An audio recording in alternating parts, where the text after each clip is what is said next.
Hello, ఆ sauce ఇవ్వండి. నేను ఎవరో నీకు తెలుసా? తెలీదు. కమాండ్ చేస్తున్నావేంది? నిన్న నీ బాయ్ ఫ్రెండా? మరి ఏదో మొగుడిని అడిగినట్టు అడుగుతున్నావు. నువ్వే తీసుకో. ఆ సాస్ ఇంకోటి ఇంకోటి.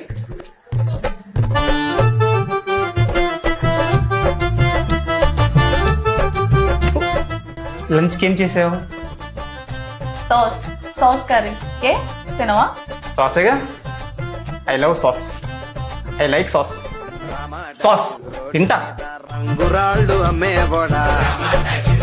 ఈరోజు ఏదైనా ఆర్డర్ చేయాలా లేకపోతే రెస్టారెంట్కి పోదామా? సాస్ ఆర్డర్ చేయి. చేతిలో ఉన్నది పనితనము